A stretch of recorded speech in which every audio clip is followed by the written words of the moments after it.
KN. Welcome back muli sa ating channel. Kwentong nobela. Hello mga master at mga lodi. Pasupport ng Gcash po mga lods. Maraming salamat po.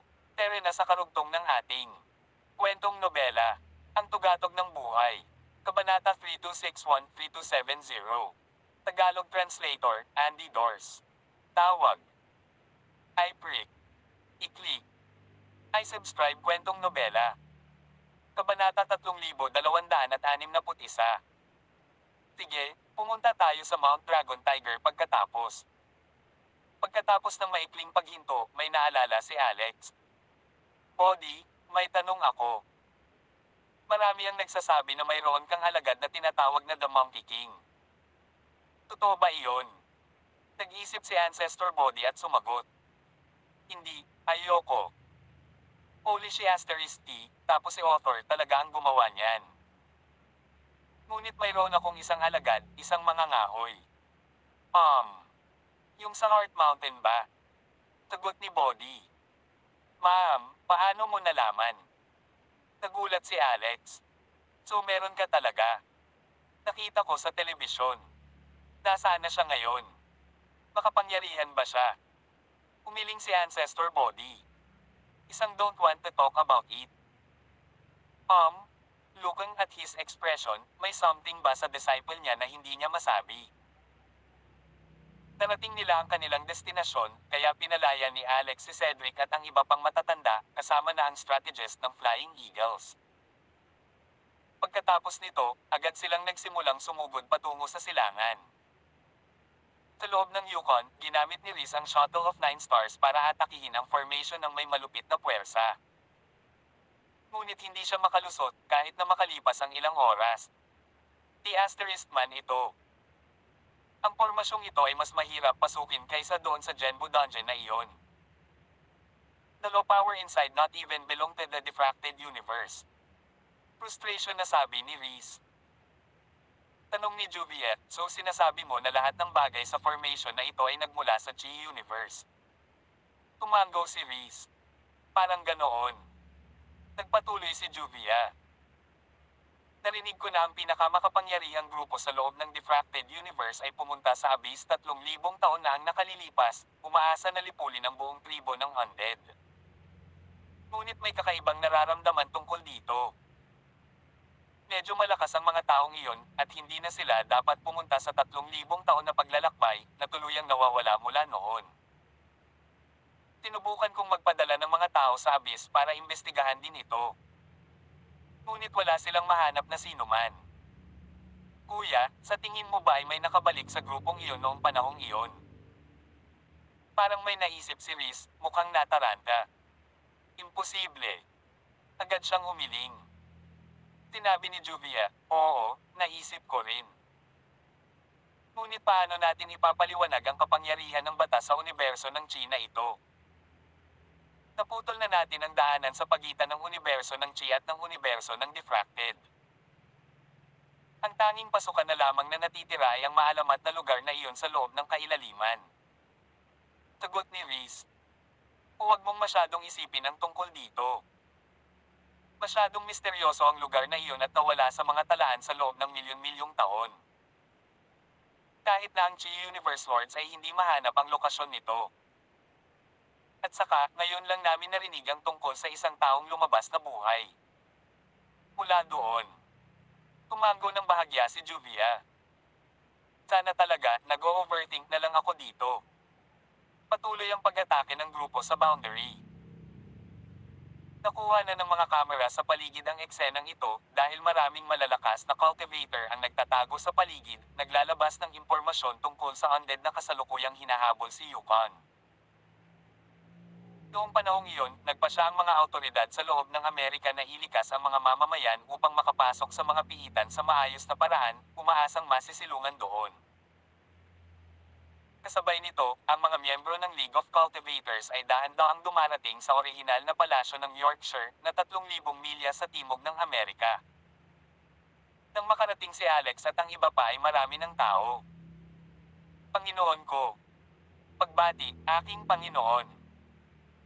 Nang magpakita si Esmeralda, marami ang dumating at yumukod sa kanya ng buong paggalang, ang ilan ay mga Panginoon pa nga ng Diyos. Ito ay lubos na ikinagulat ni Alex dahil hindi niya inaasahan na si Esmeralda ay may mataas na reputasyon sa grupong ito. Pulong ni Esmeralda sa tenga ni Alex. Actually, hindi talaga nila ako nirerespeto. Nirerespeto lang nila ang master ko. Nag-shapeshift ang master ko sa itsura ko at pinasakop sila sa kanya. Habang sinasabi niya iyon, tila may naramdaman siya at tumingin sa isang tiyak na direksyon. Nandito ang aking amo. Tawag. I prick. I-click. I subscribe kwentong nobela. Ang tugatog ng buhay. Tagalog Translator, Andy Dors. Kabanata 3262. Lumingon si Alex sa direksyon kung saan nakatingin si Esmeralda, ngunit wala siyang makitang taong paparating. Gayunpaman, tila may isang bola ng enerhiya na nabubuo sa hangin bilang kapangyarihan ng batas na nakapalibot dito. Naramdaman ni Alex na ang enerhiyang ito ay nauugnay sa kalawakan. Ang bola ng enerhiya ay naging isang mahinang bilog na liwanag sa loob lamang ng ilang sandali. Ang bilog ng liwanag ay naging mas maliwanag at mas maliwanag, na may higit pang mga linya na nabuo sa paligid nito. Sa huli, ito ay naging isang pinto ng teleportasyon. Sa katunayan, ito ay isang portal. Nagulat si Alex sa kanyang kaibuturan. Pamilyar siya sa kapangyarihan ng batas sa kalawakan, at nagsagawa rin ng ilang pananaliksik sa teleportasyon. Kaya niyang ayusin mag-isa ang sirang portal. Gayunpaman, ito ay sadyang hindi kapanipaniwala. Ang isang iyon ay maaaring gumawa ng isang portal ng teleportasyon ng walang ibabaw o mga porma sayon na gagawin na nagpapagana din ng malayuang paglalakbay. Ang ganoong kakayahan ay nakakagulat sa kanya, lalo na't walang paghahanda na kailangan para dito. Biglang tumawid sa portal ang isang batang babae at lumapit sa kanilang tabi. Mukhang 16 pa lang siya. Ang kanyang mga mata ay itim at malinaw, nakahawig ng magandang kalangitan sa gabi. Napaka-girly ng kanyang pananamit, pink na damit na bagay sa kanyang hitsura. May hawak din siyang staff na mas matangkad sa kanya na para bang nagko-cosplay lang siya para sa isang convention. Nauna nang nabanggit ni Esmeralda ang kanyang unang impresyon kay Agatha. Nang makita ito, lubusang naniwala si Alex sa kanya dahil hindi lang ito opinyon, ito ang katotohanan. Kahit sino ay mag-iisip na si Agatha ay mas bata kay Esmeralda. Ngunit kung ay lahat nila ang aktwal na edad ni Agatha, marami ang lubos na magugulat. Master. Tumakbo si Esmeralda at kinaladkad si Alex. Sa likod ni Agatha ay medyo madaming tao. Kung ihahambing, ang mga taong ito ay mukhang mas matanda dahil karamihan sa kanila ay may kulay abong buhok, may mahabang balbas at kilay. Kasabay nito, ang kanilang presensya ay agad na nagparamdam sa lahat ng nakakadurog, walang limitasyong bigat ng presyon. Tingnan mo ang matandang iyon na may kulay abong kilay, hindi ba iyon ang maalamat na Panginoong Demonyo, si Zagan? Oh my God, buhay pa siya. Siguradong mahigit 300,000 taon na siya ngayon, di ba? At madre. Siya kaya si Sister Tavarias mula sa Galaxy Ecaridade. Tingnan mo, mayroon din. Maraming nagmula noong sinaunang panahon pagkatapos ng El, kaya pamilyar na pamilyar sila sa mga dakilang bayani noon pa man. Nabasa rin nila ang tungkol sa mga bayaning ito sa mga aklat sa loob ng kanilang mga angkan. Kaya naman, nagawa nilang ilarawan ang lahat ng mga taong ito sa unang pagkikita. Sa pagsali nila sa koponan, nadama ng grupo ang higit na kumpiyansa. Noong mga panahong iyon, si Esmeralda ay may Idinadinala si Alex para makipagkita kay Agatha na para bang nagpapakita ito sa kanya. Master, this is Alex. Alam mo, yung nabanggit ko kanina. The Universe Seed. Ang malalaking mata ni Agatha ay lumingon kay Alex na naglagay ng kakaibang ekspresyon. She looked like she was smiling, but Alex felt as if he completely exposed in front of her. Nakita siya ng parang walang nakatago. Noon lang, biglang naramdaman ni Alex na isa sa kanyang 3,000 bulaklak na lotes ay namumulaklak. Sa Sa pagkakataong ito, lumabas ang pollen sa bulaklak na bumubuo ng malaking ulap at tumakip sa kanyang isipan. Kasabay nito, isang bagong forbidden spell ang lumitaw sa ulo ni Alex. The Great Cover Spell. Pangunahing pasibo ang spell na ito dahil hindi ito nangangailangan ng anumang pag-activate. Otomatiko nitong itatago ang antas ng cultivation ng tao sa palasyo ng isip at anumang iba pang kahinaan sa kanyang pisikal na katawan. Habang nag-upgrade ang spell, mas maraming kapangyarihan ang maaari nitong takpan na itinatago ito mula sa karamihan. Tinusuri pa rin ni Agatha ang kanyang cultivation level, ngunit nang matanggap ni Alex ang kanyang bagong spell, tila may kung anong bumagsak sa kanyang paningin ng biglang. You have some skills. Pwede mong itago ang iyong cultivation level. Umiti ng marahan si Agatha at tila walang pakialam kahit kaunti. Hindi masama sa lahat. Tawag. I prick. I-click. I subscribe kwentong nobela. Ang tugatog ng buhay. Tagalog Translator, Andy Dors. Kabanata 3263. Gayunpaman, tulad ng papuri niya sa kanya, inis-kanizagan si Alex pataas at pababa na may kakaibang tingin. Agatha, bulag ka ba? Katamtaman lang ang batang ito. Wala man lang siyang potensyal. Hindi niya kayang pantayan ang mga alagad ko kahit gustuhin man niya. Paano rin magiging binhi ang isang taong tulad nito? Dahil mas naunang naobserbahan ni Agatha si Alex kaysa sa kanya, may nakita na siya sa loob niya. Na-activate ang Great Cover Spell nang tumingin ang Demon Lord, kaya wala siyang napansin sa loob ni Alex. Kasabay nito, umungal ang kaguluhan sa loob ng karamihan nang marinig nila ang pagtukoy ng matanda sa dalaga bilang si Agatha. Si Agatha Hazley ay masikat kaysa sa lahat ng matatandang ito pagkatapos ng Al. Nakakalungkot lang na kilala si Agatha bilang diyosa ng mystic arts. Nagagawang baguhin ang kanyang anyo anumang oras na gusto niya, napakakaunting mga tao ang nakakita sa kanyang aktwal na anyo. Bukod doon, 3,000 taon na ang nakalipas mula noong sinaunang panahon, kung tutuusin. Gayunpaman, ang pangalan ay nauugnay. Na may matinding kapangyarihan, tulad ng Grand Emperor Rowan at the Phoenix Empress. Siya si Agatha Hazley. Hindi ba pumunta si Agatha Hazley sa Abyss kasama si Grand Emperor Rowan at the Phoenix Empress noong sinaunang panahon? Dahil bumalik siya hindi ibig sabihin ay bumalik na rin si Grand Emperor Rowan at the Phoenix Empress. Gayunpaman, nadismaya ang lahat. Sagot ni Agatha. Ako lang mag-isa dito. Hindi sila. Pero sapat na ito para mahawakan ng undead. Walang oras, lalo na tumawid ang undead. Nagsagawa lang ako ng ilang pagsisiyasat at nalaman ko na walang maraming undead sa Yorkshire Palace. 80% sa kanila ang lumabas para sa labanan, kaya medyo walang laman ang lugar sa ngayon. At saka, kung ang blood pool ay hindi ginawa, ang undead ay hindi darating sa malalaking grupo. Ito ang pinakamagandang oras para patayin silang lahat. Hatiin tayo sa 3 grupo. Zagan, pangunahan mo ang isang team para salakayin ang kanluran. Toverayes, pangungunahan mo ang isa pang team sa north. Susundan ako ng iba at dumiretso sa construction site ng blood pool.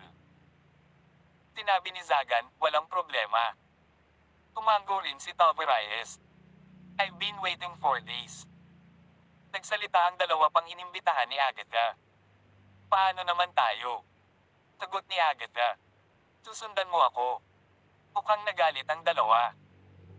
Sabi ng isa sa kanila, Agatha Hazley, minamaliit mo ba kami? Tama iyan. Maaari tayong tumungo sa silangan at timog ng hiwalay. Mas babagay yan sa mga titulo natin. Sinabi ni Agatha, ang silangan at timog ay puno ng mga bulubundukin.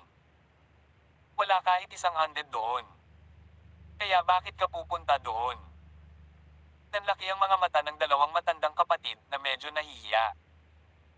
Ngunit ayaw nilang aminin ang pagkatalo sa harap ng lahat. Sagot naman ng mas matangkad. Maaaring may magagandang sikreto tungkol sa undead na nakatago sa ilalim ng mga bangin. Pareho tayong handang tumayo at ipagsapalaran ang ating buhay para dito. Natahimik ang lahat. Hindi na nagabalang ipagpatuloy pa ito ni Agatha. Whatever. Kung wala kang mahanap, halika bumalik dito para sumama sa iba. Pagkaraan ng ilang sandali, lumukso siya sa hangin, sinilip ang kanyang paligid, at bumalik sa lupa. Maaari na tayong umatake. Sumigaw si Zagan sa malalim na boses, atake. Pero wala namang tao sa likod niya. Agad na ipinamahagi ni Esmeralda ang kanilang lakas tao. Team 1, 2 and 3, sundan si Demon Lord Zagan. Sumunod kay Sister Tavarias ang Team 4, 5 at 6. Ang natitira ay susunod sa aking Panginoon at tandaan na tahimik na umatake. Tambangan natin sila. Bush. Agad na lumabas ang dalawang grupo. Nagkatinginan ng magkapatid at umalis na rin. Hindi agad umalis si Agatha. Sa halip, itinaas niya ang kanyang mahiwagang tungkod at sumigaw. Lumabas ka, my little partner. Ching! Ang kalangitan sa gabi ay nagsimulang manginig habang ang isang pares ng pulang dugo ng mga mata ay lumiwanag sa loob ng kadiliman. Pagkatapos noon, isang malaking figure ang dumaong sa harapan nila. Kung titignan ng malapitan, isa itong napakalaking kuneho. Higit sa lahat, mukhang napakabagsik nito, lalo na sa buong katawan ng baluti. Hindi pa umaalis si Alex noon, kaya medyo natigilan siya nang makita ito. Si Agatha naman ay tumalon sa kuneho. War Rabbit, Terra na. Tawag. I prick. I-click. I subscribe kwentong nobela. Ang tugatog ng buhay. Tagalog Translator, Andy Dors. Kabanata 3264. Nakinabang dito si Alex dahil sa pagkakasama niya kay Esmeralda. Dinala ni Agatha si Esmeralda sakay ng kanyang War Rabbit at tinawag ni Esmeralda si Alex, hinayla siya pataas para sumama din sa kanila. Malinaw na napansin ng lalaki ang malaking kuneho na lumingon sa kanya nang makasakay siya. Sandali siyang tinitigan ng pulang dugo nitong mga mata. Nakaramdam talaga siya ng panginginig pababa sa kanyang gulugod sa sandaling iyon na para bang siya ay naging biktima ng isang makapangyarihang hayop. Mabuti na lang at buong oras ay hinawakan ni Esmeralda ng mahigpit ang kanyang kamay, kaya napagpasyahan nitong huwag na lang si Alex sa huli. Ang likod ng War Rabbit ay natatakpan ng baluti, ngunit ang mga taong nakatayo sa ibabaw nito ay maaaring mapanatili ang kanilang balanse ng walang kahirap-hirap, gaano man ito tumalon o tumakbo. Iyon ay dahil may porma sayon sa likod ng armor ng War Rabbit. Ang kuneho na ito ay kamangha-mangha. Napakabilis. Hinihingal na tanong ni Alex. Ito ba ay isang tunay na kuneho o isang panggagaya lamang? Umiling si Esmeralda. Hindi ko rin alam, ngunit ang kuneho na ito ay halos kasing lakas ng isang banal na sovereign. Isang divine sovereign rabbit. Halos mapasigaw si Alex sa gulat. Maya-maya, nagsalita si Agatha. You two have to stay close to me later. If you're too far away, hindi kita maalagaan. Ang mga makalangit na Diyos ay nakapaglakbay ng 3,000 milya sa loob ng isang kisap mata. Parehong nakarating ang koponan ng Zagan at Tavarias sa desyerto na West Mountain malapit sa Yorkshire Palace. Sa ilalim nila ay isang grupo ng undead na nagpapatrolya sa lugar. Hindi naman ganoon katanga si Zagan para umatake kaagad. Sa halip, gumamit siya ng telepathy upang makipag-usap sa kanyang koponan. Sino man na isang divine monarch o mas mataas, mangyaring sumulong. Whoosh! May kabuuang 6 na tao ang lumabas. Kumunat ang noo niya. Iyon ba?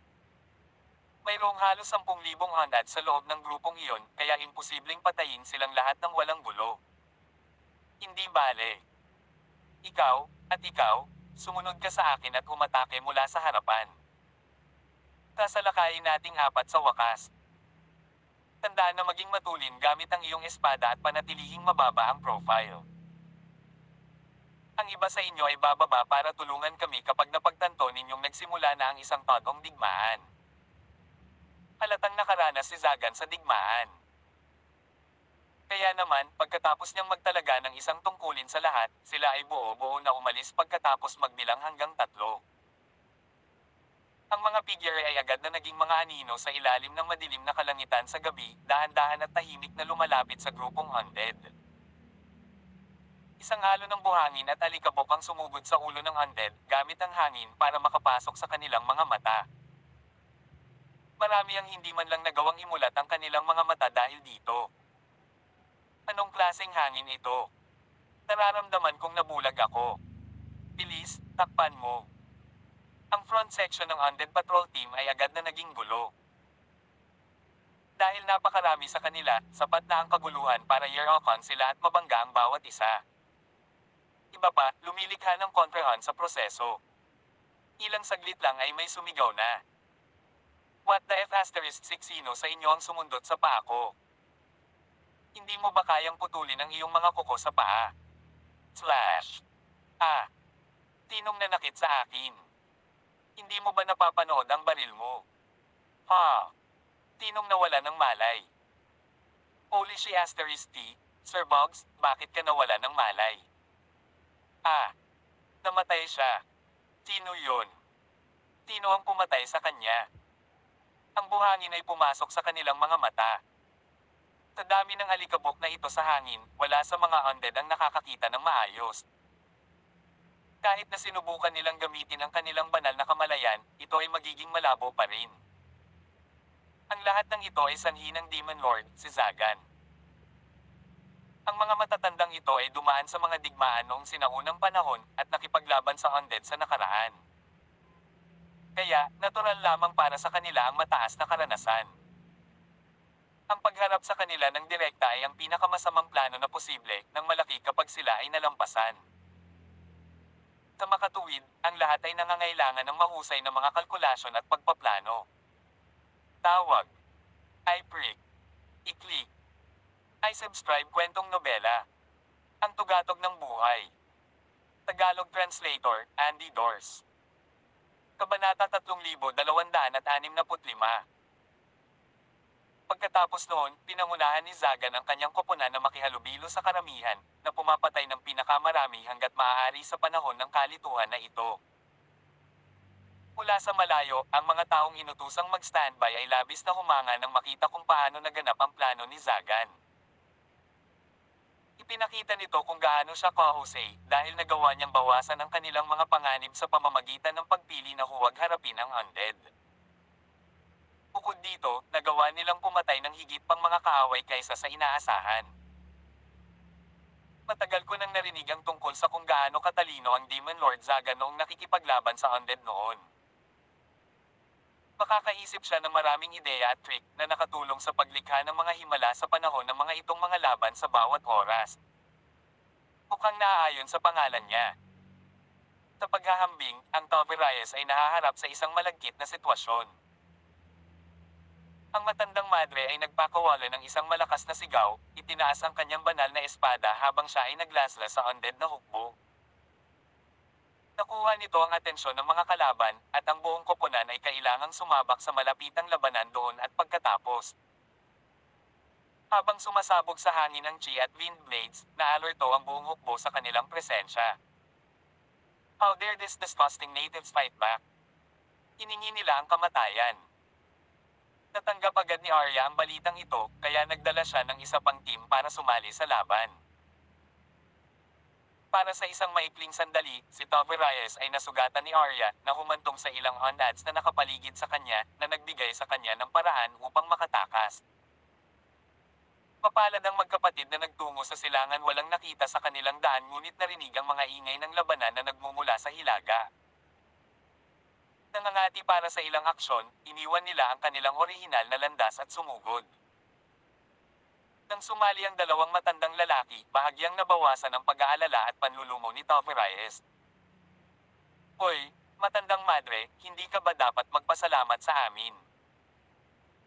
Kung hindi dahil sa tulong namin, baka hinuberen ka na at sinaktan ka ng mga undead na iyon, pinipilit kang gumawa ng mga sanggol. Nakangiting sabi ni Kuya Elisha. Sa una ay lubos na nagpapasalamat si Toverayes, ngunit nang marinig ito ay agad na nagdilim ang kanyang ekspresyon.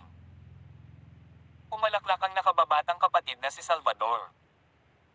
Elisha, paanong ang isang tao at isang undead ay mangganganak ng isang sanggol? Dapat silang tawaging undead na mga bata. Ang mga undead na bata ay nakakakilabot. Tawagin mo na lang silang undying children. Galit na galit si Tavarias. Tumahimik kayo, mga lumang bagay. Lumang bagay ang pinag-uusapan natin ha. Mukhang mas matanda ka sa amin, so ano ka? Post, siya ay isang matandang madre. Hindi siya bagay, sa sandaling iyon, isang sigaw ang umalingaw-ngaw sa kalangitan. Stop talking. Nakakainis kayong lahat. Wala sa inyong mga bagay. Wala ka lang. Kaya mamatay ka na lang. Si Arya ang nagsasalita. Pagkatapos noon, sumiklab ang isang malaking digmaan. Sa kabilang banda, si Agatha ay umikot at nagpalit ng hugis sa ibang babae. Sa malapitang inspeksyon, muntik nang mahulog si Alex mula sa likod ng War Rabbit. Iyon ay dahil si Agatha ay naging juvia. Dahil nakita na ni Alex ang Undead Queen noon, nagkaroon siya ng impresyon sa kanya. May kumpiyansa siyang masasabi na ang pagpapalit niya ng hugis ay tiyak na maloloko ang sinuman. Master, ikaw. Sigaw ni Esmeralda. Esmeralda, kailangan mong sundin at Alex ang War Rabbit mamaya, gagawa ako ng shift sa Undead Queen at abalahin ang Undead saglit. Kailangan nating tiyakin na papatayin natin ang lahat ng pangunahing miyembro ng Undead at sirain ang blood pool na may pinakamaliit na nasawi na posible. Ito ay medyo hindi inaasahang trick din. Sabi ni Alex, kaya ko rin mag-shapeshift sa itsura ni Rai. Tanong ni Esmeralda, paano ako? Sagot ni Agatha. Manatili sa kuneho sa ngayon at akitin ang ilan sa mga pag-atake sa iyong sarili. Go, now. Mataas ang depensa ng Warrior Rabbit kaya maaaring tumagal ng 10 minuto ang kanilang pag-atake kaya huwag kang matakot. Roar. Sa sandaling iyon, ang kuneho ay tumalon at nagpakawala ng isang nakakabinging dagandong, samantalang sina Agatha at Alex ay pumunta sa likod ng blood pool. Pagkatapos ay nagpadala si Agatha ng ilang mga spell. Carrot Meeting. Ultimate Carrot Formation. 10 malalaking carrot ang lumitaw mula sa manipis na hangin at ipinasok ang kanilang mga sarili sa lupa. Itinayo ang kanilang mga sarili bilang isang forma sayon, lumitaw ang War Rabbit sa site, agad na pinapatay ang mga kaaway. Si Agatha, na naging juvia, ay tumakbo palabas at sumigaw ng malakas. Nagpakita ang isang malakas na kalaban. Protektahan ang Reyna. Ikaw, ikaw, ikaw, at ikaw. Batay sa iyong mga posisyon, tinatawagan ko ang lahat ng nasa timog na lumapit. Namangha si Alex. Hindi niya alam na kaya niyang gawin ang isang hindi inaasahang hakbang. Tawag. I-prick. I-click. I-subscribe kwentong nobela. Ang tugatog ng buhay. Tagalog Translator, Andy Dors. Kabanata 3266. Walang ideya si Alex kung saang lupain kabilang ang babaeng dakilang Diyosa na ito, si Agatha. Ang hindi namamatay na Reyna na ibinabalat niya sa kanyang sarili, sa kabilang banda, ay tunay na walang putol. Sa anumang kaso, hindi niya makita ang totoo o mali sa kanyang kasalukuyang mga mata, kung sila ay sa Diyos o kay Buddha. Ang Undying Clan ay hindi rin makita ito. Ang walang kamatayang angkan na nagtatayo ng blood pool ay natural na kinakabahan na makita ang napakalaking War Rabbit na sumusugod sa karamihan at pumatay at pagkatapos ay nakita si Juvia na lumalabas sa kanilang harapan, hinihiling sa kanila na puntahan at protektahan ang Reyna. Walang sino man ay maghinala na ang Reyna na ito ay isang peking sa lahat ng resulta. Napakaraming Undying Clans ang biglang nahulog sa formation na itinayo ni Agatha. Ang Ultimate Carrot Formation na ito ay kahanga-hanga. Kitang-kita ito ni Alex sa gilid, nagsama-sama ang formation, at ito ay isang ganap na kakaibang eksena sa loob ng formation. Inilipat ni Agatha ang hangganan ng pagbuo na itinakda niya sa ibang mundo, ngunit hindi nakikita mula sa labas. Sa isang iglap lang nawala yung mga pumasok sa boundary. Sumama ka sa akin. Patayin. Bilasan mo. Isang malaking fan ang lumitaw sa kamay ni Agatha at sumugod sa loob ng boundary, naglunsad ng walang awa na pagpatay. Pumasok si Alex. Ginabayan din ni Agatha ang mga taga-Cultivate Alliance na sumunod sa kanya ang hangganan. Nakita ni Alex ang pamaypay ni Agatha na walang kapantay. Umiikot ito, minsan parang rotary flying na kutsilyo, minsan parang matalim na espada sa kamay. Halos walang kaaway na lumaban dito kahit saan. Sa katunayan, ito ay isang malaking bahagi ng ani. Si Alex, masyadong may bilis. Umindayog siya na parang bahaghari kasama ang mortal na butcher at true martial tyrant sword sa kamay. Ipinatawag pa ni Alex ang pinakamahuhusay na eksperto, sina Saria, Lorelai, at Nebula mula sa cleansing phase. Ang antas ng paglilinang ni Saria ay Divine Sovereign. Iyon ay, siya ay naging magulo sa mga nakaraang taon o malamang na makamit niya ang hari ng mga Diyos. Si Lorelai at ang iba ay may mga Divine Monarchs din bilang karagdagan, nagboluntaryo si Dorothy na tumulong. Napakaraming eksperto. Sa pagdagdag ni Alex, malakas ang kanilang mga kakayahan sa opensiba at depensa. Ang mga ito ay multifaceted din, na may presensya ng mga eksperto sa field control at long-range na output na bumubuo ng isang mabigat na koponan. Noong una ay nag-aalala si Agatha kay Alex, palaging nag-aalala tungkol sa kanyang buhay at kamatayan, ngunit nang maglaon, nang matuklasan niya na si Alex mismo ay may isang malakas na koponan, lalo na nang makita si Saria sa kanyang koponan, inilagay niya ang kanyang sarili sa patayan. Pinibigkas ang Great Compassion Mantra. Mayroong isang kataas-taasang gininto ang katawan sa likod ni Alex na nakatayong 100 talampakan ng taas at kumikinang sa walang katapusang ilaw ng Buddha. Ang langit at ang lupa ay napuno ng tunog ng Sanskrit na naglalaman ng mga role ng Budismo. Ang mga diskarte sa Budismo ay may nakatarget na kakayahan sa pagpigil laban sa hindi namamatay na angkan. Tinatakpan ng mga tunog ng Budista at gininto ang liwanag, ang Undying Clan ay nagpahayag ng hindi natural mga galaw. Hindi na sila kasing bilis at flexible gaya ng dati. Ang Great Mirror spell ni Alex, Lorelai, ay agad na nagsagawa ng pag-aani ng pananakal. May isang punto kung saan bitbit ni Alex ang cleansing vase na maaaring makapaglabas ng mga tao. Ang hindi niya inaasahan ay ang katawan ni Dorothy ay mayroon ding napakataas na kalidad na magic treasure na naninirahan sa kuweba. Ang mga nag-cultivate ng Fair Maiden's Heart Sutra, Vermilion Bird, Green Dragon, at iba pa, ay nasa loob din ng magic treasure na iyon. Sa oras na ito, pinatawag niya sila. Ang resulta ay ito ang lakas ng labanan ng koponan ay mas malakas kaysa kay Agatha. Ang Undying Clan na niloko ni Agatha ay nawasak lahat sa loob ng 3 minuto. Ang mga tao sa kanilang panig ay walang nasawi. Lumapit si Agatha kay Saria at binati. Si Zuri ay kilala sa kanya, at ang dalawa ay itinuturing na magkapatid, ngunit si Saria ay medyo malayo. Pagkatapos ay lumabas siya upang linlangin muli ang mga tao. Ikayatin ng Undying Clan na sumali sa formation. Sa bawat pagkakataon, napapatawag niya ang isang malaking bilang ng mga hindi namamatay na angkan, at pagkatapos, tulad ng kapag naghahain ng pagkain, ang lahat ay nagsalo ng pagkain, na, sa totoo lang, napakamalamig. Ito ay malamang na ang tinatawag na seguridad na ibinigay ng mga makapangyarihan. Sanay na makipag-away si Alex. Siya ang nakipaglaban sa pangunahing puwersa habang nagtatanggol sa iba. Ngayon, si Agatha, ang dakilang emperador, ay may dalang watawat. Si Saria ay bumubuo ng isang maliit na bilog upang maging pangunahing puwersa. Tapat na ang walang isip na output ni Alex at ng ibang tao. Kaya pagkatapos ng 3 beses, hindi bababa sa 30,000 Undying Clans ang Nullipole. Pati ang trono ay inagaw. Nakuha ng kaguluhan ang atensyon ng Undying Clan. Maya-maya, tumakbo si Arya. Tawag. I prick. I-click. I subscribe kwentong nobela. Ang tugatog ng buhay. Tagalog Translator, Andy Dors.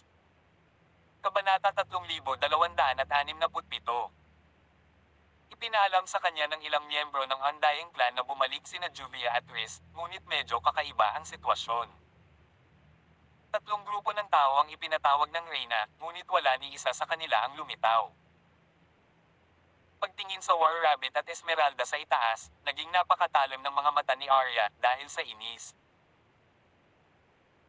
Binigyan siya ng utos na lumabas at lumaban, ngunit hindi niya inaasahan na mahaharap siya sa antas na ito ng kabilang panig ng ganoon kaga, at ang mahalaga, dalawa na lang ang natitira niyang Undying Clans. War Kuneho. Nakita ko na ang kuneho na ito dati. Ito ay tila isang bagay na pag-aari ng isang pervert na babae. Papunta na siya rito. Itinuon ni Arya ang kanyang tingin sa lugar kung saan iginuhit ang hangganan. Maya-maya ay lumabas si Agatha, na inaakala ang hitsura ni Juvia. May mga makapangyarihang tao mula sa mga aborigine na lumilitaw sa hilaga, komento niya sa sandaling lumitaw siya. Hindi pa rin sapat ang dami ng ipinadala doon. Isa pang batch ng tao ang darating. Natalo na ang mga makapangyarihang tao sa norte. No need to travel over, nasabi na lang niya bago hamarang kay Arya. Ako ba ang Reyna, o ikaw ang Reyna? Tanong ni Agatha habang nakapikit. Arya made a sneering remark, "You're a twisted knucklehead, and gusto mo pang gayahin ang aking kapatid." Pumunta sa impyerno. Siya ay kapatid ni Juvia, at nasabi niya kaagad na si Juvia ay isang huwad. Pagkatapos, sa galit, naglunsad siya ng todo-todo na pagsalakay. Hindi lang siya lumabas para tumulong, kundi ang iba pang Undying Clan. Tar-eret, tar-eret. Boom boom boom. Sunod-sunod na pagsabog. Si Agatha ay isang maimpluwensyang tao na nabuhay noong sinaunang panahon at ngayon ay isang buhay na emperador. Ang kanyang kapangyarihan sa pakikipaglaban ay walang kapantay, gayunpaman, ang pakikipaglaban kay Juvia ay naging 5 minutong tunggalian. Iyon ay hindi inaasahan na hindi makilala sa isa't isa. Nagmamadali ding bumalik ang War Rabbit. Dahil nandito ang Zombie Queen, lumabas na rin ang ibang Undying Clan. Now is an ideal time to assassinate the Sisters Queen. "I'll go help Agatha," Arya remarked as she opened her mouth. Tumakbo siya palabas pagkatapos magsalita at naghihintay ng tamang pagkakataon. Swish! Oof! Hindi inaasahan ni Arya ang presensya ng isang eksperto tulad ni Arya sa pagbuo. Isa na namang sorpresang pag-atake iyon. Tinusok siya ng espada ni Arya sa balikat sa isang sandali sa atensyon. Kamahalan. Si Arya ay protektado sa isang grupo ng trono ng Undying Clan na napakalaking bilang. Ang labanan ay sa huli ay nakaapekto sa dalawang direksyon sa hilagang kanluran. Hindi makakalipis ang maikling panahon para kay Demon Lord Zagan at Sister Taveraes, pati na rin kay Salvador. Sa tiyak na sandaling ito, isang malakas na boom ang sumabog sa pool ng dugo. May sumabog sa ibaba. Sa hindi inaasahan, isang napakalaking karot ang lumabas mula sa pagsabog. Ito ay, syempre, trabaho ni Agatha. Ang pangunahing layunin ng kanilang paglalakbay ay upang gibain ang pool ng dugo. Ito ay isang tagumpay ngayon. Namumula ang mga mata ni Arya sa galit. Ang lakas ng pakikipaglaban ng Undying Clan ay bababa nang wala ang blood pool, at kamakailan lamang ay inatake nila ang 3,000 mundo ng may matinding kahirapan. Hindi siya dapat nagpadala ng napakaraming tropa, at ngayon ay pinagsisihan niya ito. Hoy, little sister, naiintindihan mo ba kung ano ito? Mabilis na naglabas si Agatha ng isang maitim na bato mula sa kanyang bulsa. Mukhang ordinaryo lang ito, ngunit natakot sa kanya ang espiritu ni Arya nang makita niya ito. Void Crystal of Annihilation. Tumakbo. Pinitukan ito ni Agatha. Boom! Tarat-tarat. Isang pagsabog. Isang malakas na ingay ang narinig. Ang buong universo, kabilang ang langit at lupa, ay tila walang tunog at liwanag. Tawag. I prick. I-click. I subscribe kwentong nobela. Ang tugatog ng buhay. Tagalog Translator, Andy Dors. Kabanata 3268. Natigilan ang lahat sa puntong ito. Ang kawalan ay gumuho, ang lupa ay gamulong, at gaano man katigas ang mga bato at bundok, lahat sila ay naging alabok sa sandaling ito. Ang panig na iyon, na nakapaligid kay Arya at nagpoprotekta sa kanyang hindi namamatay na angkan, kasama ang Undead King, ay nawala lahat sa pagsabog, na walang naiwan. Si Arya, sa kabila ng kanyang mataas na cultivation, maaaring harapin ang sinaunang emperador na si Agatha. Ang kanyang katawan ay mayroon pang ang mataas na antas na mga kayamanan ng mahika mula sa Chi Universe, ngunit ang mga mahiwagang kayamanan na ito ay hindi maprotektahan siya sa harap ng Void Crystal of Annihilation, Tar-Eret Tar-Eret. Boom boom boom. Sunod-sunod na pagsabog. Umalangaw-ngaw ang kanyang katawan sa panaghoy ng isang mahiwagang kayamanan. Mayroong 39 na kumpol ng liwanag sa buong katawan niya. Ang 39 na light cluster na ito, gayunpaman, ay nakatulong sa kanyang harangan lamang ang isang bahagi ng pinsala. Ang Void Crystal of Annihilation ay hindi dapat lumitaw sa universo na ito. Iyon ay kabilang sa isang bagay na lubhang nakakatakot kahit na sa Chi Universe. Espiritu ng pagpapalit ng buhay. Walang pagpipilian si Arya kundi gamitin ang kanyang huling pagkakataon. Tinubukan niyang gamitin ang life substitution spirit para magkaroon ng buhay para sa kanyang sarili at hadlangan ang pinsala at pagtakas mula sa pinangyarihan ng gayong mapangwasak na pagpatay sa katawan. Phew! Ang life substitution spirit ay lubhang kakaiba. Maaari itong aktwal na lumikha ng isang pag-iral tulad ng isang salamin na imahe mula sa wala, ganap na umaakit sa punto ng apoy ng pagsabog, isuko ang pagkakataong mabuhay sa Diyos.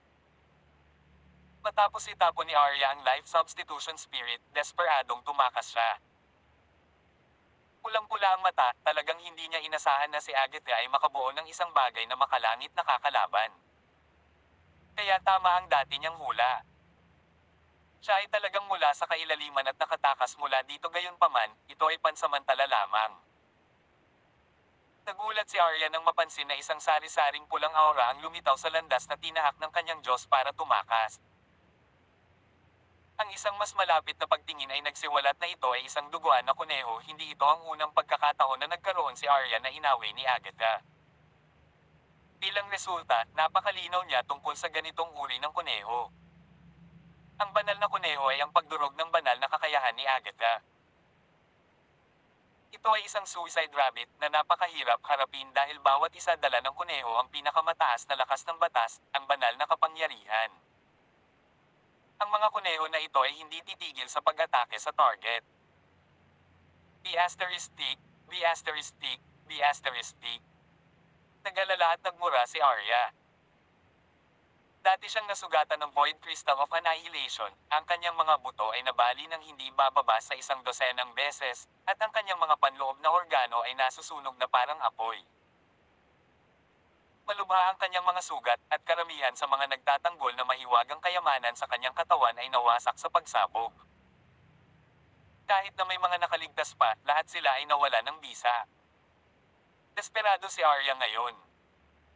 Nakaharap siya sa isang nilalang na hindi gaanong makapangyarihan kaysa sa Void Crystal of Annihilation. Nagsorry siya. Kung ang walang kamatayang angkan ay tumawid sa hangganan sa ibabaw ng hukbo, ang mga taong ito ay hindi maglalakas loob na lumapit at palihim na umatake. Hindi tayo makakalaban ng direkta, kaya lumipad sa silangan. Naipadala na ang hudyat para sa tulong, at malapit nang dumating ang hukbo ng hindi namamatay na angkan sa labas. Kailangan ko lang na maantala hanggang doon, at makakadaan ako ng mapayapa. When that time comes, I'm taking this B****, and trampling her skin. Mabilis na tumalikod si Arya at tumakbo sa silangan. Then, she saw a flash of a human figure in front of her, and a man appeared. Si Alex kasi. Inawakan niya ang immortal butcher sa kanyang kamay nang huminto siya sa landas ng pangangailangan ni Arya. Ang susunod na segundo, lumiwanag ang mga figure ng tao. Lumitaw ang mga mirror images ni Alex sa hindi bababa sa 30 lugar. Ang buong silangang daan palabas ay nabuo ang isang saradong pagkupkop, at kailangan siyang harapin ni Arya kung gusto niyang tumakas sa direksyong ito. Fool! How dare you pumunta dito at harangin ako sa ganyang kaliit na cultivation? You're not even insignificant as a fart unless you know some formations. Pinili ng nakakunot na palad ni Arya si Alex sa harapan niya. Kung ito man ang original o mirror image, wala siyang pakialam. Pagkatapos ng lahat, sa isang slam, ang resulta ay ganap na isa, kamatayan. Pumunta sa impyerno. Tawag. I-prick. I-click. I-subscribe kwentong nobela. Ang tugatog ng buhay. Tagalog Translator, Andy Dors. Kabanata 3269. Papalapit ng papalapit ang dalawang tao. 500 metro, 300 metro, 100 metro. Para kay Arya, ang ganoong distansya ay hindi maaaring ituring na isang distansya, maaari itong baliwalain. Gayunpaman, natuklasan niya na ang lahat ng Alex ay ginawa ang parehong bagay sa puntong ito. Isang suntok ang dumapo sa lupa. Baliw ba ang lalaking ito? Sa sandaling pumasok sa isip ni Arya ang ganoong pag-iisip, isang puwersa na pumukaw sa kanya ay biglang kumalat mula sa ilalim ng kanyang mga paa at binalot ang kanyang katawan. Ang kanyang katawan ay parang nahuhulog sa putik, ang kanyang katawan ay naging mabigat, at ang kanyang mga binti ay tila na puno ng tingga. Ang kanyang paggalaw ay lubhang nagambala. Ito ay walang iba kundi ang ipinagbabawal na pamamaraan ni Alex, ang Great Gravity Spell. Ano? Ito ay talagang isang banal na kakayahan upang kontrolin ang gravity. Nagulat si Arya. Isa ito sa 3,000 ipinagbabawal na sining sa loob. Ang batas nito ay lampas sa saklaw ng mundong ito. Pinakamataas ang cultivation ni Arya. Ang kanyang kapangyarihan ay walang kapantay na napakalaki.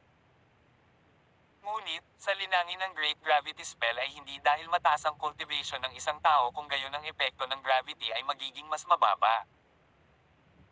Sa kabaligtaran, ang mga taong may mataas na paglilinang ay magdurusa ng higit na grabidad.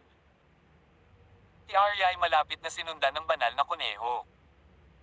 Pinago ng lihim na sining ni Alex ang batas na nakapaloob sa mahusay na sining ng gravity. Laban sa banal na kuneho, ang Great Gravity Spell ay hindi epektibo. Sa sumunod na segundo, nakita ng isang banal na kuneho si Arya at kinasuhan pataas. Boom! Tar-eret, tar-eret. Isang pagsabog. Isa itong napakalaking pagsabog. Tumabog ang Holy Rabbit ng madikit ito sa katawan ni Arya. Pagkatapos ay mayroong pangalawa, at pagkatapos ay pangatlo. Nakakabingi ang mga pagsabog. Ang Great Gravity Spell ni Alex ay naging imposible para kay Arya na tumakbo ngayon. Tar-eret, tar-eret. Boom! Boom! Boom! Sunod-sunod na pagsabog. Mahigit 100 nagpapakamatay na banal na kuneho ang lumusab sa katawan ni Arya. Sa pagsabog, si Arya ay naging usok at alabok na may sigaw na puno ng walang katapusang puot. Sa halip, dahil sa pagsabog ng Void Crystal of Annihilation, isang tipak ng banal na kaluluwa ang tahimik na nakatago sa lupa, tahimik na umaatres, hanggang sa tuluyang nawala ito ang espiritu ng pagpapalit ng buhay ni Arya. Hindi niya akalain na, sa huli, dahil sa panghihimasok ni Alex, tanging ang kanyang bathala at diwa lamang ang naiwan. Lalo siyang kinaiinisan nito. Tanging ang life substitution spirit ay buhay pa. Ang ganitong resulta ay lubos na hindi katanggap-tanggap. If napaluhod si Alex sa lupa, hingal na hingal. Ang kanyang Great Gravity Spell ay umabot na sa unang antas. Kung ito ay hindi ang unang antas, ang epekto sa Arya ay magiging minimal, at ito ay hindi maaaring tumigil sa kanya sa lahat.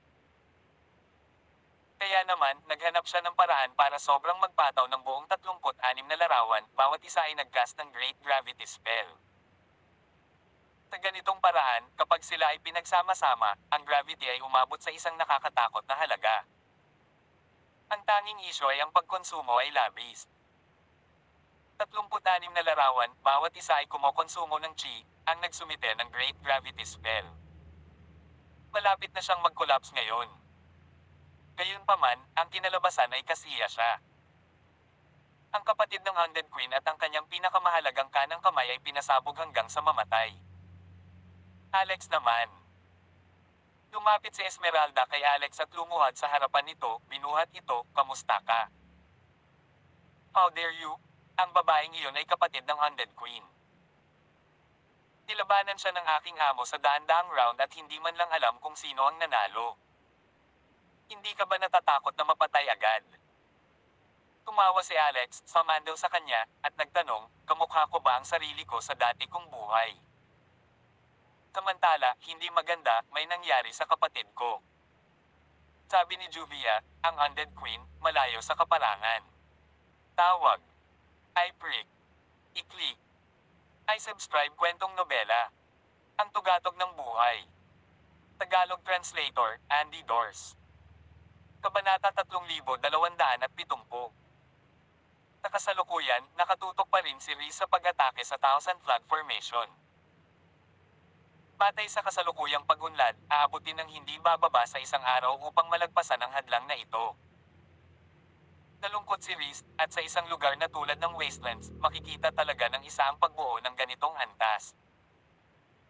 Ang lahat ng mga batas sa pagbuo ay lahat mula sa Chi Universe, na hindi maaaring mangyari. Ginawa sa diffracted na universo na ito. Kaya, ang mahiwagang kayamanan na naglagay ng mahusay na pormasayo na ito ay dapat na mula sa universo ng Chi. Ito ay isang bagay na kahit si Alex ay hindi napag-isipang mabuti. Wala siyang ideya na ang bagay na naaga niya sa kalahati ay talagang ganoon malakas at may mataas na kalidad. Tiyak na itatayo niya ang Thousand Flag Formation sa loob ng Genbo Secret Realm. Anong nangyari sa ate mo? Ano ang posibleng mangyari sa kanya? Mayroon siyang 10 handayang clan sa kanyang mga kamay, bawat isa ay may trono na namumuno sa koponan. Ang lahat ng mga eksperto ng diffractive universe na ito ay gustong palibutan siya, at pagkatapos ng 3 araw, natatakot ako na hindi nila masaktan kahit kalahating buhok ng kanya. Hindi gaanong napahanga si Reese. Ramdam niya ang nararamdaman ni Juvie para sa kanya. He didn't like her, at akala niya nakakainis ang ate niya dahil lagi siyang iniistorbo. Matagal na sana niya itong pinalayas kung hindi lang ito kapatid ni Juvia na kinilala niyang hipag. Ang mukha ni Juvia ay kasing itim ng tubig at ang kanyang mga mata ay solemna. Hindi siya maintindihan ni Reese sa koneksyon ni ate at kanya, which was mysterious telepathy. Malinaw na niyang naramdaman na ang nasaksihan ng kanyang kapatid ay napakaseryoso at maaaring ilagay sa panganib ang kanyang buhay. Umiwas siya ng tingin. Ang kataas-taasang banal na kaisipan ay mabangis na nakakalat. Nakarating siya sa kaparangan, malayo mula sa Yorkshire pala sa kabilang panig ng karagatan. Ito ay isang hanggal na gawain para sa isang ordinaryong tao na nais na tumawid sa ganoong kalayuan at makarating doon upang tingnan ang katotohanan. Gayunpaman, hindi ito masyadong mahirap para kay Juvia. Muzzle. Sa ilang maikling paghinga lang. Gamit ang kanyang telepathy, nakarating si Juvia sa itaas ng Yorkshire Palace. Nang makita niya ang nangyayari doon, galit na galit siya. Nakatayo sa paanan ng Mount Yukon, kasama siya bilang sentro, mabilis na bumaba ang temperatura sa loob ng 12 milya sa paligid. Ang langit ay nagniningning lamang sa sikat ng araw, at bigla na lamang, ito ay naging kulay abo at madilim, na may mga bug zone ng maulap na hangin at mga snowflake na may balahibo ng gansa na umaagos pababa. Nang magalit si Juvia, nagdulot siya ng biglaang pagbabago sa panahon. Ang sino man sa hanay na ito ay emosyonal na naapektuhan sa kanya. Ang mga ordinaryong tao ay hindi kayang bayaran ang gayong emosyonal na pagsabog mula sa kanya. Sa isang maikling sandali, ang kanilang mga puso ay puno ng puot, paniniil, layuning pagpatay, at pagkawasak. Ang lahat ng ito ay mga uri ng negatibong pag-iisip. Ang mga negatibong emosyon ay pinalaki ng 100 at 1,000 beses, at pagkatapos ay kumilos sila ng hindi makatwiran. Eksakto sa oras na ito, nadagdagan ang pag-uugali ng kriminal.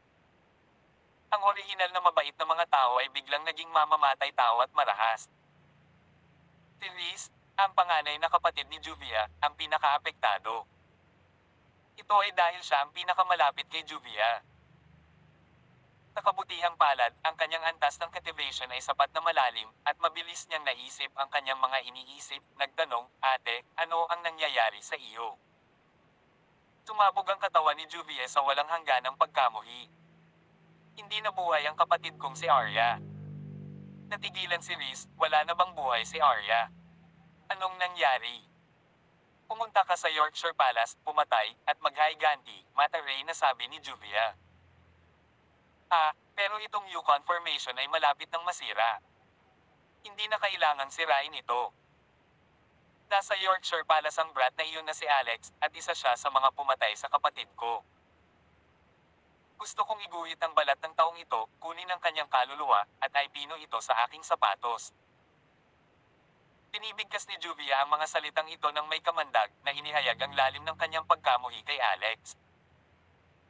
Upang maging pino sa sapatos at tapakan ang kanyang kaluluwa araw-araw. Tuwang-tuwa si Reese. Till then. Hanggang sa muling kabanata. Dito sa ating channel. Kwentong Nobela. Mabuhay. Please like, share, and subscribe. Salamat po.